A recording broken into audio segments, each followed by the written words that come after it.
নমস্কার বন্ধুরা, welcome back to my channel.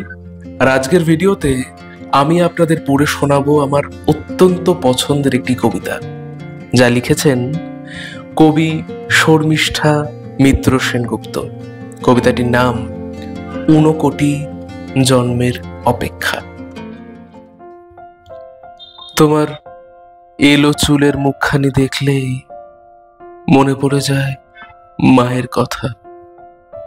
সুরের দাগ ধরে ধরে ঘুরে বেড়াই তখন, বুকের ভেতর গভীর অরণ্যের স্তব্ধতা টের পাই।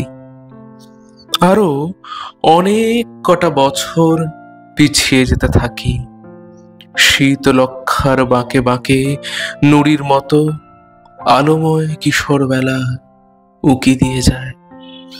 দেবদারুর সুঘ্রাণে বুক ভরে ওঠে।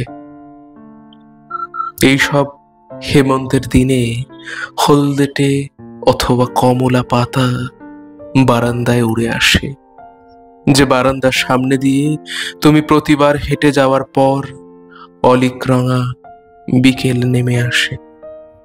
আর আমার আজন্ম লালিত নিঃসীম শূন্যতা মিশে যায় ১৯ কোটি জন্মের অপেক্ষায়।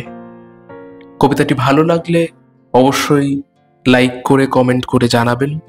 যারা কবিতাটি প্রথমবার শুনলেন আমার কণ্ঠে, অবশ্যই জানাবেন যে কবিতা পাঠ কেমন হয়েছে। যারা শর্মিষ্ঠাদির কবিতা প্রথমবার শুনলেন, আমি ডেসক্রিপশনে দিদির প্রোফাইলের লিঙ্ক অ্যাড করে দেবো, আপনারা গিয়ে এরকম আরও সুন্দর সুন্দর কবিতা পড়তে পারেন।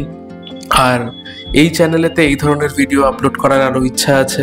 আজকের দিনে বাংলা কবিতা শোনার মানুষ খুব কম, তাই যদি এই চ্যানেলটাকে একটু সাবস্ক্রাইব করেন কিংবা আপনাদের বন্ধুদের মাঝে ছড়িয়ে দেন, তাহলে অত্যন্ত ভালো লাগবে। পাশে থাকবেন।